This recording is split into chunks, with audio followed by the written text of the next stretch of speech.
I'm super thankful for men who are willing to share that they've struggled with it. The more guys know that other men have struggled, they're not alone, like the better, because it's one of the easiest things to isolate ourselves from. Like, it's just like no one else probably struggles with this. It's like the biggest lie. I'm Nick Clune, and you're listening to the Hey Brother podcast. Join me and my brother Mitch as we challenge each other and other Catholic men to grow deeper in brotherhood, strengthen our faith, and find greater freedom. Hit the subscribe button and join us on this journey. Hey everybody, welcome back to another episode of the Hey Brother podcast. Today I'm joined by one of my best friends here in the Dayton area, Brian. He is a dad, husband, 2 kids, 2 boys, and currently a counselor in training. How are you doing today, sir? I'm doing great. Excited to be on the podcast. Yeah. I've never been on a podcast before. I'm just excited to be here, and I like hanging out with you. Yeah. So let's record it and throw it out to the masses and see what happens. Yeah, it's good. I love it. It's a good platform. I think men like to talk, and I think that's part of what the Hey Brother podcast tries to capture in general, is like we all have stories to share, and that's why I love to interview guys. It's just like I'm curious, like what do you want to say, like. And I've noticed that at men's conferences too. I've like given talks at men's conferences and stuff like that, and men just want to talk. Like we open up a Q&A, and there's like 2 questions, like, but everyone else is like this is what I thought about the talk, and this is what you should think, and it's good because like I think we don't have a platform for that, but in today 2025 we got this podcast platform, so it's good. It's good. Yeah. Anything crazy happened this morning for you? No, actually, well, I was supposed to go get coffee with a buddy at really early for me, 6:30 in the morning. That is early. And that didn't happen, but that's okay. We'll catch up probably on Friday or something. But There you go. Nice. yeah, kind of been doing this thing since I moved down to Dayton. Is like once a week. Wow, that was too much. At least twice a month or something like that. Get coffee with a guy or go on a walk with a guy, and just kind of easy community. But like. Has that been helpful, like, in life in general? I think so, yeah. I mean, I would say it's kind of like a small group, but really small, and you're either having coffee and getting a little too caffeinated, having fun, or going on a walk, and it's just healthy for you to do that. But yeah, no, I mean, when I moved down to Dayton originally, a couple years, 7 years ago now.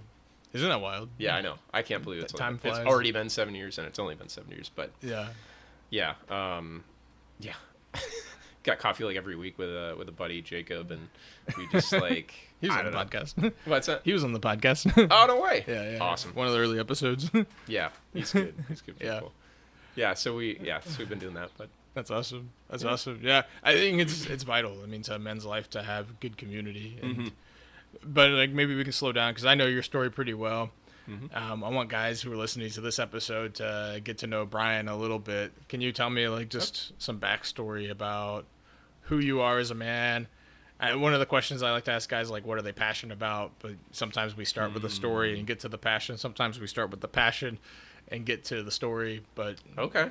yeah. Well, I was kind of thinking about what I was going to say for this, and it ended up being like an hour long, me talking to myself during prayer, so I won't go into that much. But, what I'm passionate about, I asked my wife what she thought the answer for that would be, and she's like, everything right now because it's summer. Yeah. And, so I'm pretty solar powered, so. Solar powered. That's good. But right now I'd say, like, so I'm a counselor in training, so I'm pretty passionate about being able to like meet people where they're at and be able to provide healing in that, because like I've benefited from counseling myself just over the years, and especially in the last couple of years, and the amount of freedom it can bring is incredible. So I remember in my like application, I remember connecting it to something Father Timothy Gallagher had said about like when you encounter someone in spiritual direction, it's holy ground. You know, this was application to grad school that you're talking about. Yeah. Yeah. Okay.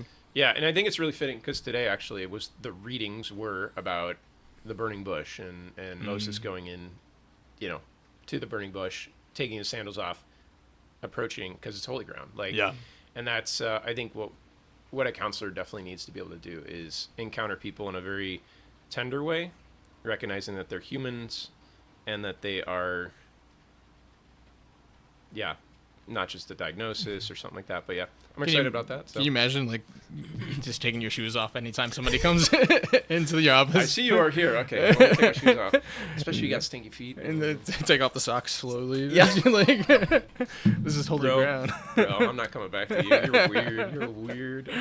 Yeah, no, I think it's so true. It's something that we've like talked about in the Catholic psych world as well. It was like, yeah, like what you are being invited into, so sacred. Like the interior life of another human being. Like no one else gets to like touch foot in that most of the time. Like, and it's wild. It's honoring. It's like, and a lot of times you feel like you're just the passenger along the ride, and you're just kind of like pointing towards like actually, like that was, did you see that sign back there? Like that was an important thing. Maybe we should go back and look at that a little bit better. But you're just really witnessing like what the Lord's doing in people's lives and like helping facilitate healing, and it's powerful stuff. So I'm excited. It's good. I know we've had many long conversations about counseling and psychology since you started the program, which is it's been really good. But back up just a little bit. So you've benefit from counseling yourself.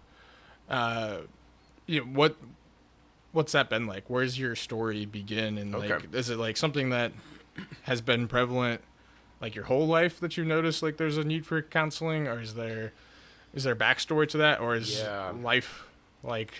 So where does life begin for Brian? Where does life begin? Well, when my mom and dad got together, and but yeah. So I'd say probably where that kind of story starts is in high school-ish time. Okay. Well, so I think, I don't know how you even start this ball of wax, but probably around 10, I was exposed to some form of pornography or like JCPenney catalog where they're, not wearing too many clothes and they got, all that. So that was, I think, where it started. And prior to that, had like a lot of Catholic upbringing, at least in terms of Catholic grade school. But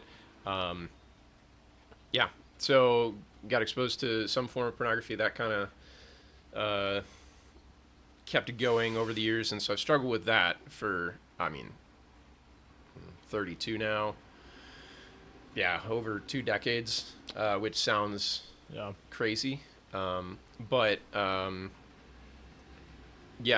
think as much as I would love to not have to deal with that, like most Catholic men, I think, I am able to see the fact that like it really primed me for the gospel in high school.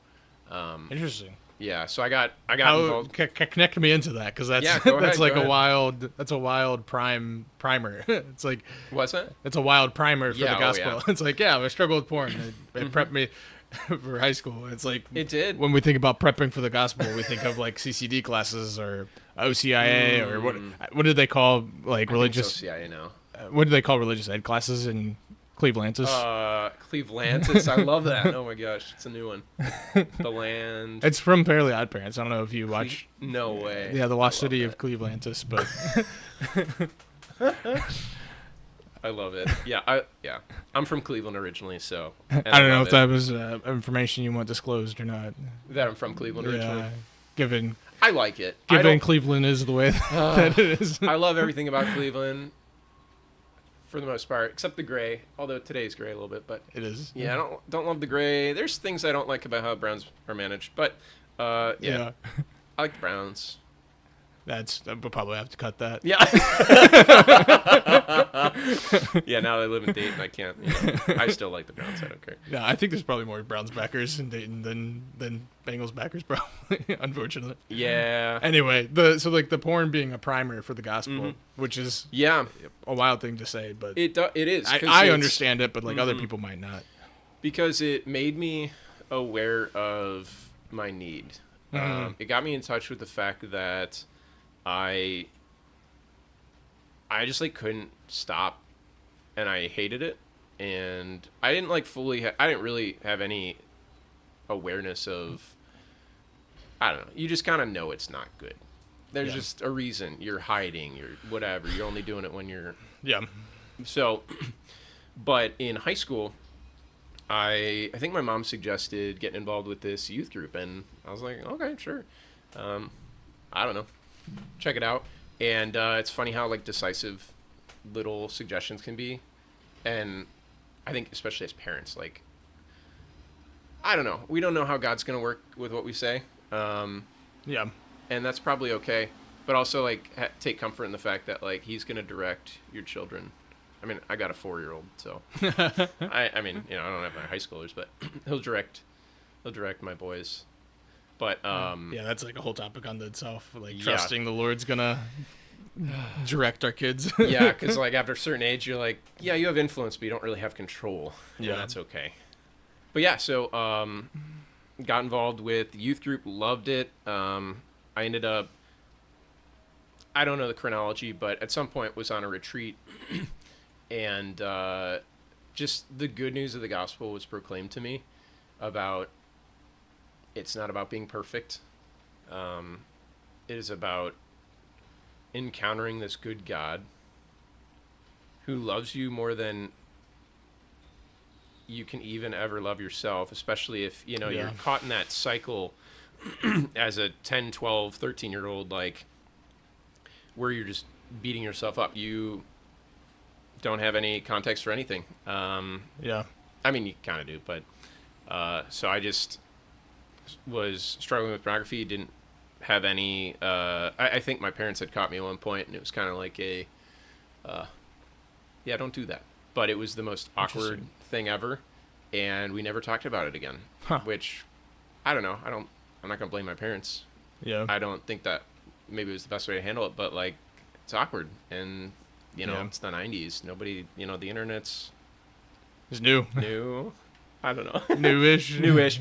But yeah, so I think it's interesting because, like, I don't think it's like, even if it wasn't pornography, parents, there seems to be like a generational gap of like not being able to talk about sexuality in a good way, right? Like, and it's just like, it just kind of keeps going and going and going and doesn't get talked about. And it's just like, no, actually I want to do better at talking about it. And it's like one of those things that even in the context of marriage, like, I think there's two things that doesn't get talked about enough. That's like sex and money. Like those two things, for whatever reason, we just don't talk about it and communicate about it enough. And I think maybe it's a fault of men being afraid to approach the topic, and then maybe even fault on women not being open to approaching the topic, like, to some degree. But it's a little bit, I mean, it's a both and, I think, with that, when it's, you could have a reversal too really easily, where the man's really resistant to talking about it because he's like, I struggle with porn, I don't want to talk about sexuality, like, and like, I mean, I think part of it too is like, I feel very convicted to talk to my boys about it, but I also am like, that's really awkward. Like, and also, when do you start the conversation? And, you know, I mean, even in the counseling world, talking about like, okay, you don't want to like plant an idea and like, oh, I never thought about that. But then again, if you're the dad who is loving and is the one that tells your son about something that really sucks about the world, but you approach it in a way that like, hey, I'm telling you this so you don't have to find it out about, you know, some other way, like, that's probably a good context to bring up a topic, maybe. I don't know. But yeah, so I mean, my struggle with pornography really primed me for the gospel because it made me aware of how much I needed help. And there was a retreat in my youth group that, I don't know, I think it might have just been the authenticity of the youth minister. Good old Paul, love him. He's great. He, like, and just hearing the truth of the gospel, that God is good, God loves you, and he's not the voice in your head beating you up. Which is very, I mean, that's totally something like I've had to learn to retrain or learn to deal with and like try to love myself better. Because that was like, oh, you spur the horse and that's how you get going. That's how you move past difficulty. That was just, I think, what was in my head. It doesn't work because you beat yourself up and you're doing the devil's work for him. Like, it's just not good. So just hearing that God loved me and encountering confession again, I think it had probably been some period of time, and primed with the talks and adoration and everything, and encountering Jesus in a relational way, like, made it so confession was this beautiful moment of like, I'm gonna tell you what I've really been struggling with. And the priest was great, and Yeah. I remember shaking. Thank God for good priests. Yeah. Oh yeah. Yeah. And just like those that can receive you where you're at. Yeah. You know. You said you're shaking. I was like, there's this thing that I've noticed, like, sometimes I feel like, I can point to it being the Holy Spirit, where I'm just like, it's like a really emotional moment, and you're kind of like this shaking. You're not like, whatever, but like this really, like, just like a little tremor behind the little tremor behind the bones or whatever. Was it like as like after confession or before confession or both? During confession. And after, because it was just this like kind of buildup of like, I really mean this. Like, I really want to be done with this, and I see God is good, and I'm going to Him. And yeah, just this movement of my heart. That's awesome. And it doesn't go away. As any guy who struggled with pornography knows, it's I'm still struggling with it now. Like, a lot less. Praise God. Yeah. Praise God. There is healing. There's freedom, and you're not gonna be perfect, but just keep going to confession. I mean, yeah, it can suck. Get psychological help if you can. Like, if you can afford it. Like, it's not gonna hurt anything. What's kind of crazy? Like over 50% of the guys I interview, it's been a part of their story. I believe it. Yeah. I am always more shocked that someone did not encounter pornography than that they did. Yeah. Yeah. I mean, shocked is actually how I react. And like, praise God for that. That's awesome. It's like the whole Saint Therese, like, prevenient grace. Like, praise God for that. Yeah. But what providential grace or like prevenient? What was the word you use? Prevenient. So like, Mary, didn't sin because God kind of intervened okay. Venient is venient life, like before. Yeah. And same with Therese. Like, she says, I would, if I didn't have God's grace, I would have thrown myself at any creature that came by, like, that gave me love. Yeah. So it's God's action, I think, and being in conversation about like, why didn't you do that to me or for me, is something. Yeah. But engage in the conversation. You can be angry at God. Just talk absolutely. To him. Yeah, absolutely, man. That's wild. And so like, I'm going to back up a couple steps just because like you were mentioning, and I jumped in because I'm like, it has been a pretty reoccurrent theme, like guys who struggle with porn.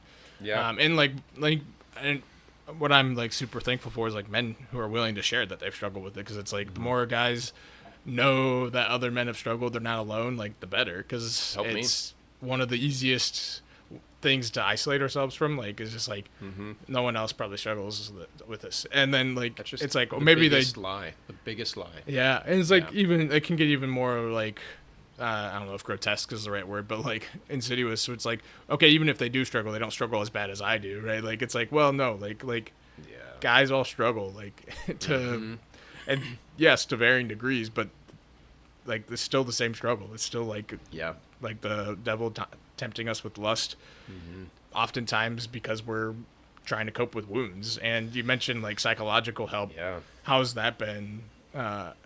An experience for you in life? Like, has that been something that has helped with the overcoming addiction aspect of it, or is it, take me into that a little bit, or is it like, does it play more into the aggressiveness of the addiction or the severity of it, or? I'm not totally sure how to answer that, because like I don't think I had clearly psychological help for a long time.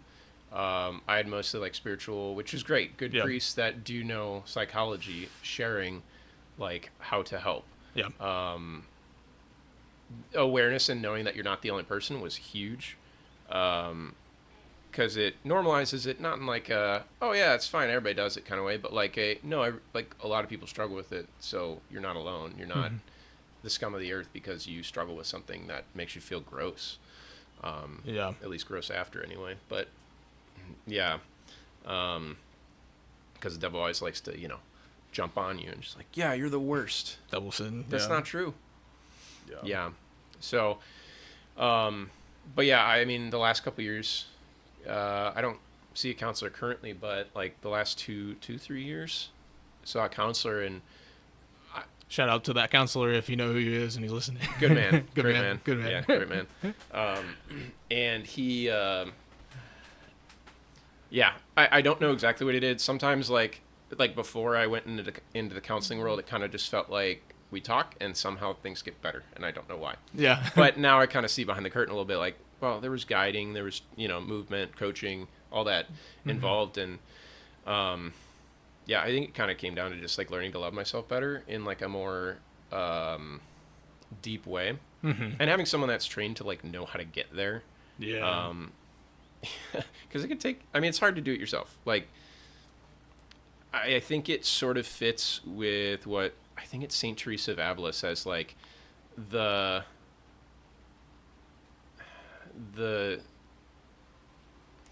person that, I can't think of it. The person that is the spiritual director for themselves is stupid, or something like that. Like, she's kind of like, she probably said it in a nicer, wiser way, but like basically, if you're your own spiritual director, stop. Yeah. Get a spiritual director. If you can find one. I know that's kind of like a hard thing to do, and it's kind of like dating. You got to find the right one, and sometimes seasons are what you got. It's seasonal, and like a counselor. Like, I had an income, and that helped me actually pay for a counselor. But why be tripped up for the next 20 years until you have enough money to invest in that? Yeah. When you could really bite nip it in the bud, grab that root right away. I'm gonna make a reel about this pretty soon here and throw it out there, but I was just thinking about that in my own journey, and the more and more men I talk about this with, like the hundreds of hours you lose because of addiction. Like, just like think about that for a minute. Like how much time you lose, not just watching porn, but like the rumination about porn, the rumination after the fact, the amount of time you're spent in confession, and like you should go to confession, period. But like it brings you to confession quite a bit, like waiting in line, like it's hundreds, if not thousands of hours, time that's like stolen away from us. And to your point, it's like, are you going to nip it in the bud? Because like your life's going to become a lot more free if you do that because of the time you get back.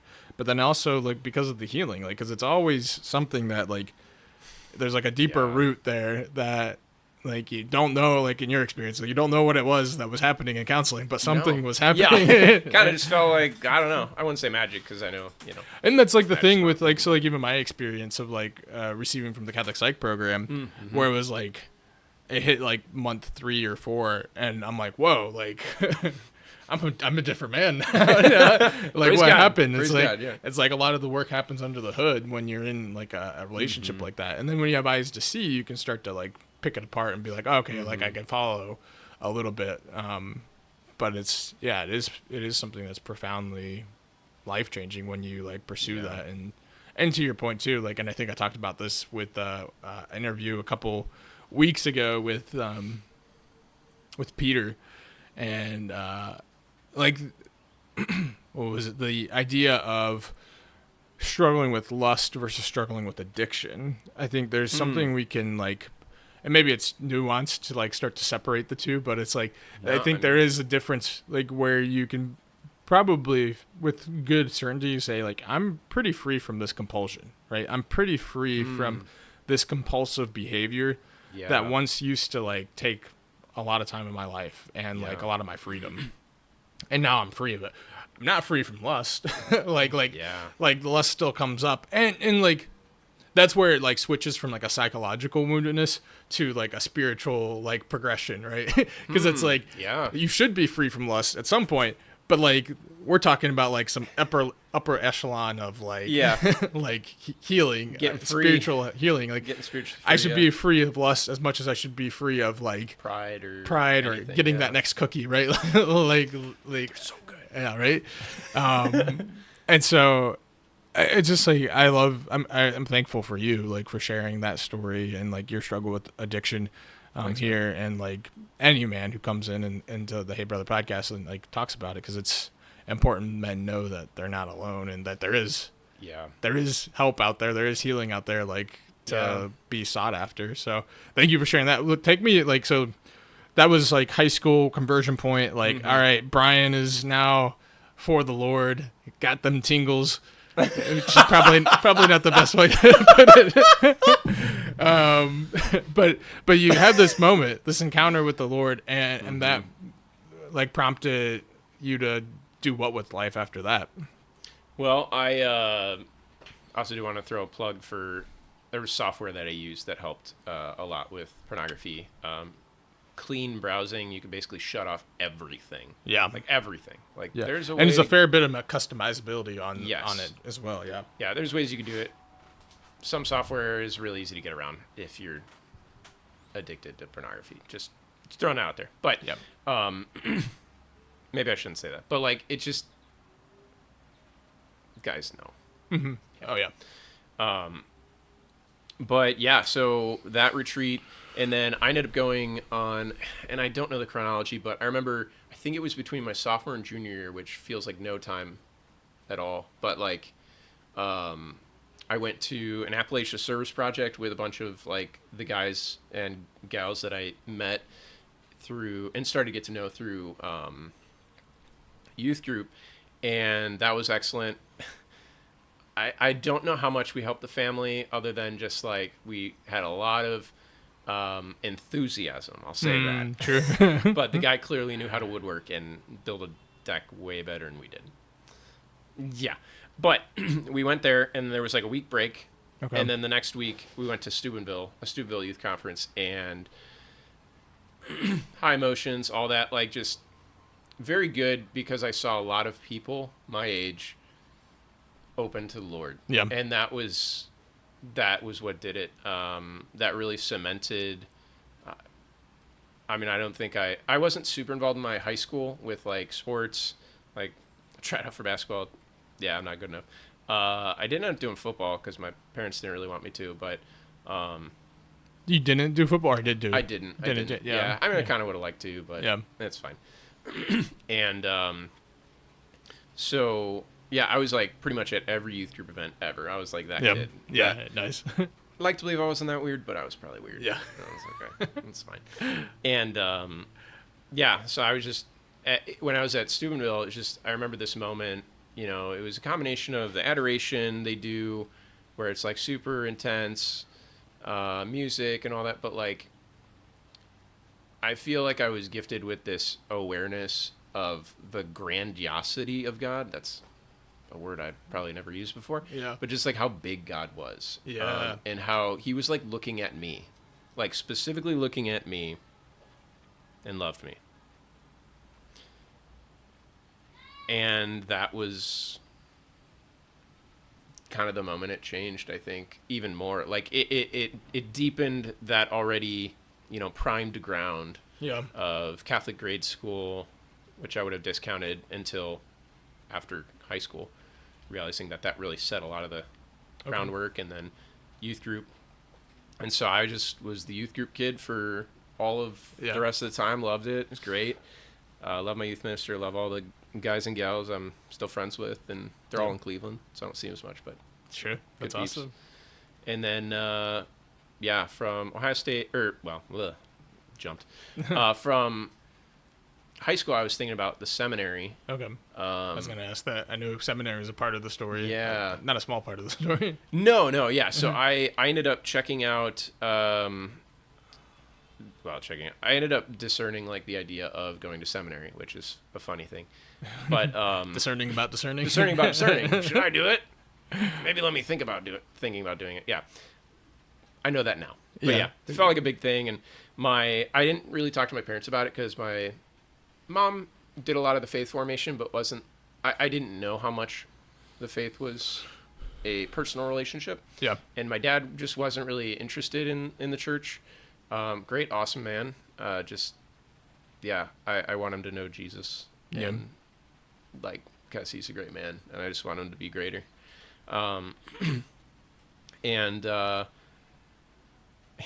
so I was like planning on going to Ohio State, being an engineer, an undeclared engineer. I mean, it was just whatever, engineering. Yeah. I don't know what I'm doing with my life engineering, you know. Yeah. And so prior to that, though, I was thinking a lot about the seminary and priesthood, all that, and brought it up to my parents like pretty late in the game, and they're kind of like, "Why didn't you tell us earlier? Like, we already are committed to going to Ohio State." And so I was like, "Okay, all right, understandable." And I didn't like it, teenager, but teenage me. Dang, parents being logical. Come on, parents! I got all these feelings. Sorry, I'm not denigrating any teenagers. I get it. I was one. I think I've said teenagers are stupid or high schoolers are stupid on the podcast before. So yeah, you probably don't want to give the podcast to them. Then. Openly denigrating them, but I was like, at the same time, I'm like, they're capable of so much, and it's like they got zeal, man. They got zeal. I stand by both those things. I think kind of like I feel like I'm awesome, and I also feel like I'm like I got a lot of things to work on. Yeah, those can be the same. Yeah, absolutely. That's our human condition, right? Mm-hmm. We're works in progress. God tells me I'm awesome, but yeah. Yeah.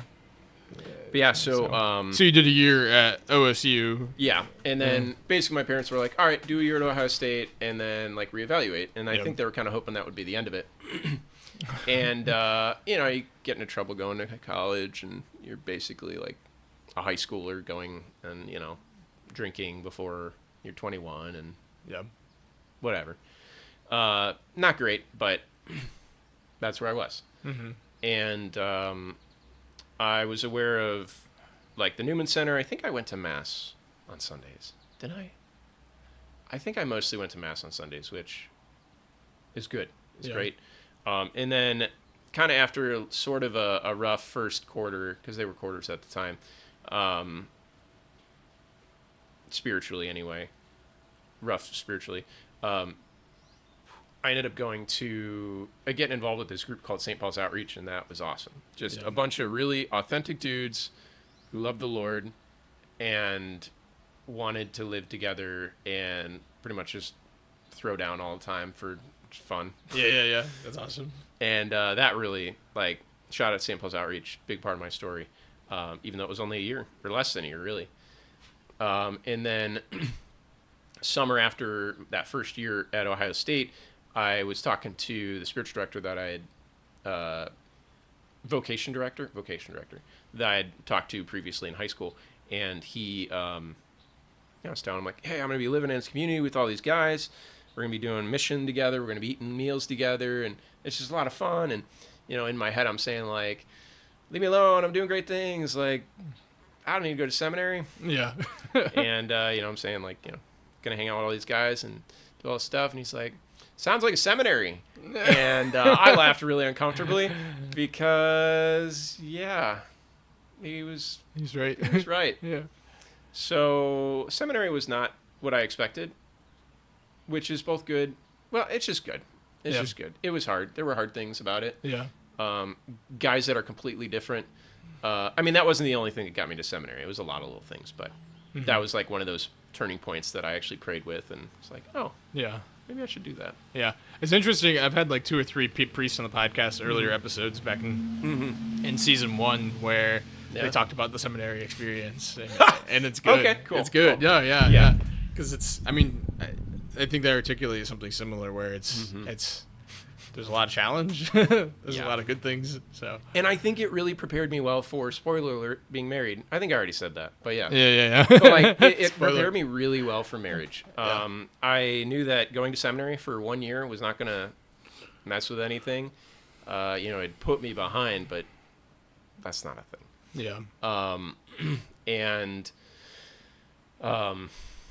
Yeah. The thing that I realized is it was a lot harder to live in community with guys that you wouldn't really, you didn't go to seminary because you were attracted to the guys that were going to be there. Yeah. Necessarily. Maybe you would.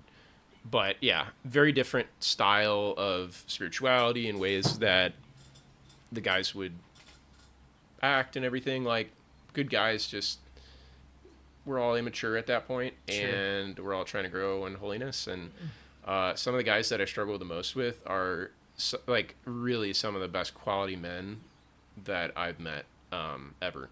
Yeah. Because they took the step of making space for me when I was very immature and not able to do that, and it's great. Yeah. Wow. Awesome men there. How 5 years in seminary? So 6 years. 6 years. Okay. I was at Ohio State and then finished my undergrad in 3 years after that. Okay. And then went to major seminary. And the first year, it's different than how they do it in Cincinnati, where it might be the same now. I don't know anymore. Okay. But first theology, second theology, and then internship, and then they would have fourth and fifth theology. It's kind of like how Cleveland did it. Mm-hmm. And so I remember going to the seminary and being like, the church is so freaking smart. Like, this is awesome. Like, I just had no idea because, 8th grade, Catholic grade school, public high school, my faith formation in 8th grade was like basically Jesus coloring books. It's like, come on. Like, I'm learning about science right now and learning about genetics, and you're telling me like I get it. You're trying to focus on the relationship, but like, man, at least make it seem like people think. Yeah. It's fine. That's my 2 cents, I guess. But yeah, it can feel really reductionistic, like in the early years. Like, and we don't have terms to talk about it. Like as an 8th grader, we're just like, this is dumb. This is dumb. Yeah, that's pretty much all. That's all I got. Yeah, but it's like, if we look back at it, like what 8th graders are picking up on a lot of times, even ourselves, when we look back at our own experiences, like this feels like it's small and like there's something missing. Like there's an intuition of like what? Okay, why should I care? Yeah, give me the meat. Like, give me the meat. Like, I'm getting that meat in, science and math, and I'm not getting the meat in the depths of 2,000 years of, like, insane thought. Mm-hmm.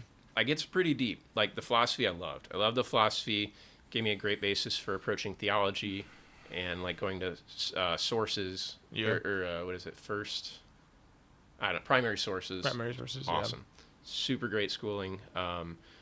I feel very equipped to like approach a lot of topics with my sons, and be able to kind of like help form them well, at least intellectually. And I'm trying to be a better human, so trying to get better at that too. But yeah, it also like living in community with people that smell. I mean, they don't really smell, but like living in community with people that have wounds, it just kind of rubs away some of the stuff. And it made our first couple of years of marriage, like, dare I say it, easier. But like kids kind of make they push your buttons, and they're great, and they're also show you where you have a lot left to grow. But yeah, so seminary for 6 years. The last year in internship, I ended up really halfway through seminary. I started taking medication. It took me a long time to get to that point for depression. Mm-hmm. Really like a seasonal pattern to it. Could look back to when I was really young, where it was like a lot of energy in the summer, pretty chill. Not much energy in the winter. So, started taking medication, and more recently have like tapered off and all that stuff, but so it's been good. But awesome. It's been a long process, and internship, I encountered a lot of my own wounds of like hiding, like the hiding technique of like, I'm hurting, I'm going to hide. Kind of like, wounded animal, or having the expectations of myself to be so high. Especially with like, I think of like the 8th graders there. They're awesome. I mean, they were 8th graders. They make dumb mistakes and stuff, but like they were awesome. They really were. And I had put myself on like this, I got to be perfect mentality. And when I didn't show up for everything, I started beating myself up, and it just became this bad habit. And I did not do well on my internship. And so the seminary was like, hey, like, why don't we take a year, discern, just work on getting better. Yeah. So I had been like working with a counselor a little bit in seminary and then left, and I would have hardcore judged myself for the way I left seminary, because the right way to do it, you spend a whole year and you don't date. You don't. That's really the main thing. You don't date. You don't date, yeah. And I was really excited to date. It just wasn't a good idea. But, I mean, it's fine. I made mistakes because I was so excited. Sure. Yeah, I pray for everyone that I've hurt in different ways, and try not to let that beat me up. But like, you're only human, so. Yeah, exactly. But like also just praying for healing in all the wounds that I've caused in different ways that I don't even know too. Yeah. But I ended up talking to my now wife. We had known each other through Ohio State, and we would catch up once every 6 months or so, and just like, hey, what's going on? Like, how's your spiritual life? And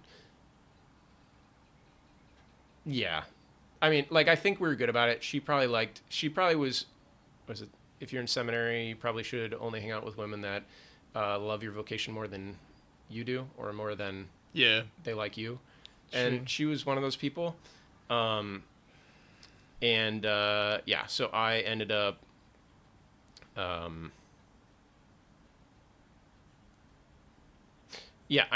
going down and talking to her, because it was just like, it had been a year at that point, because when I was struggling, I was like, I'm not going to talk to a girl I like in the midst of struggling at seminary. That's just a dumb idea. That's just seminary 101, I guess. And so I eventually talked to her. Whole class on it. Don't talk to a girl. Yeah. I think in the old days they wore like these massive wide brim hats, so like people would avoid you because you're a seminarian or something. If you're out on the grounds, I don't know, silly people. But like, whatever.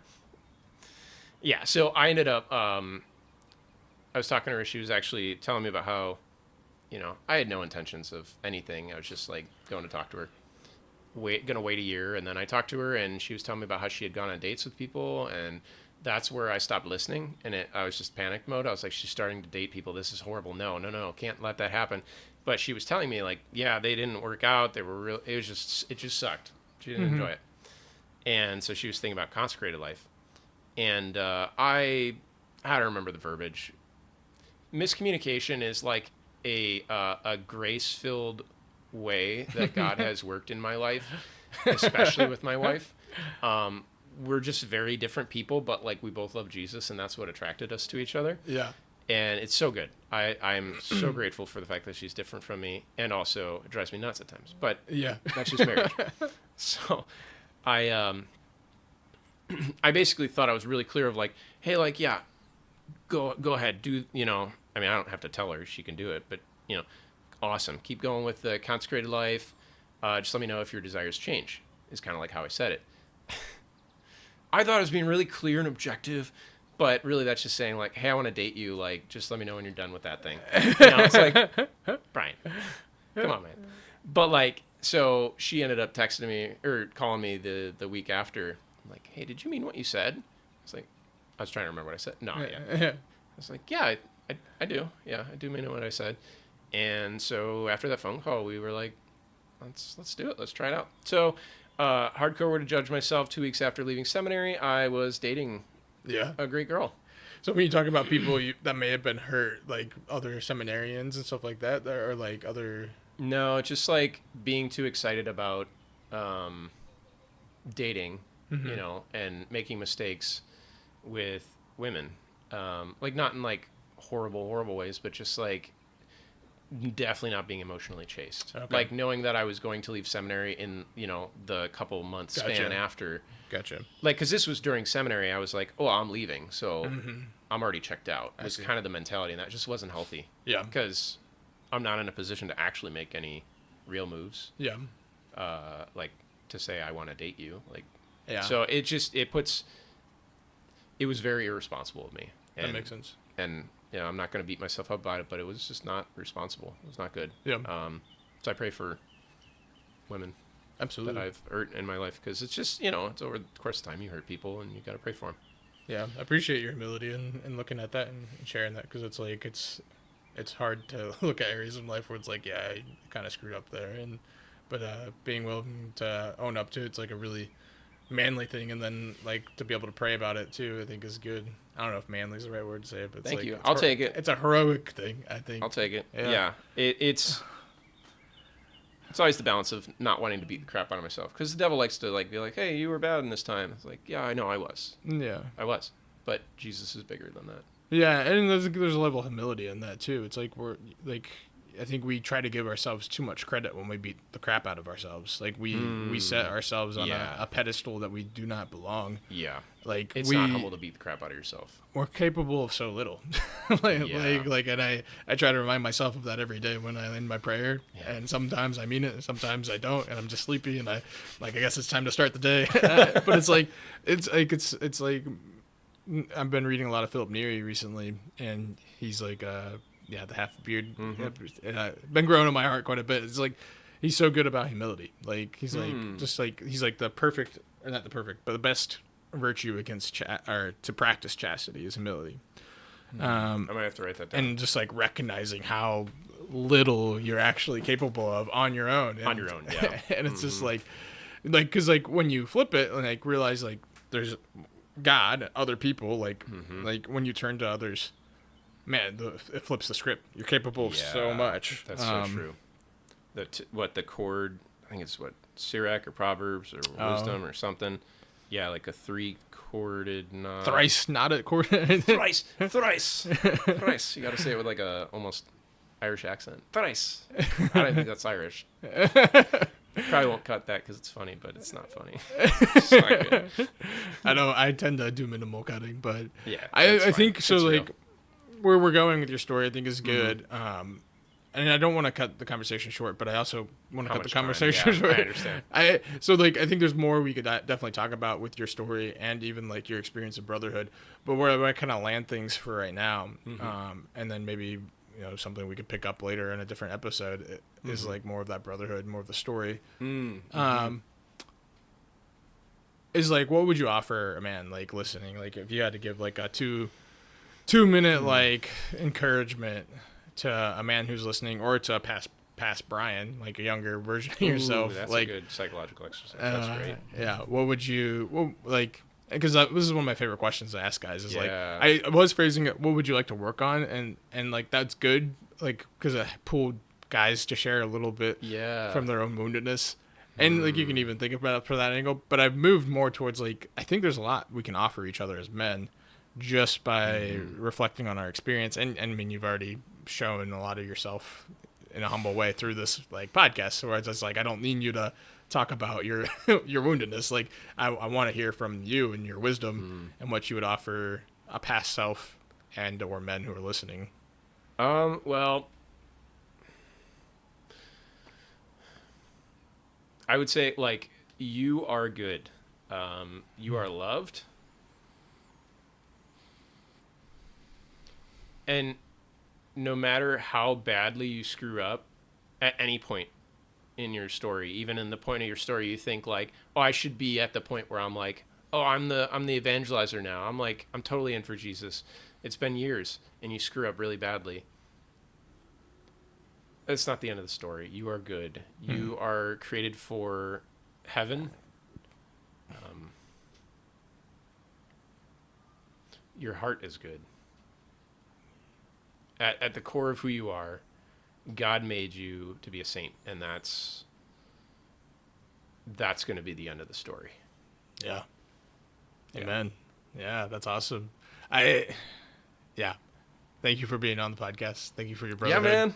No, it's awesome. Thank you for the encouragement, because it's like something that I need to come back to daily, is like that idea that we're built for sainthood, and we're works in progress. And we're not just called to be saints, we're called to be great saints. Yeah, exactly.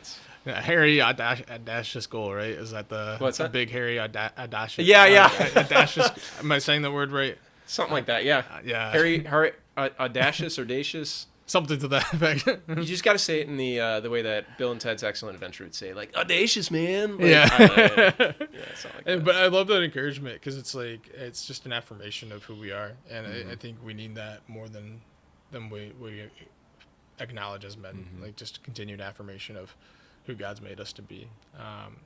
That we're works in progress.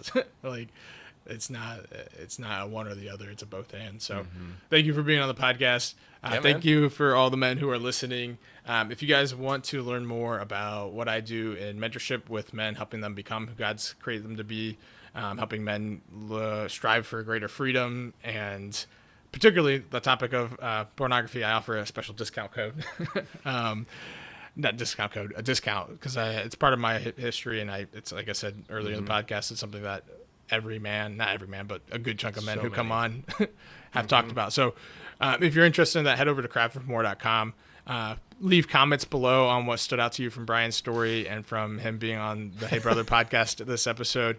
And shoot me an email at nick@craftformore.com if you have any comments that you want to share more privately, or if you have questions about what the Hey Brother show is all about, or about mentorship. So thank you guys so much for listening, and we'll catch you next week. God bless. Thanks for listening to the Hey Brother podcast. If this episode has been a blessing for you, help us grow by sharing it with a brother who needs it. Visit crafterformore.com for more resources in growing a brotherhood, pursuing chastity, and overcoming addiction. Don't settle for less. Hit subscribe, and let's become the men God has created us to be.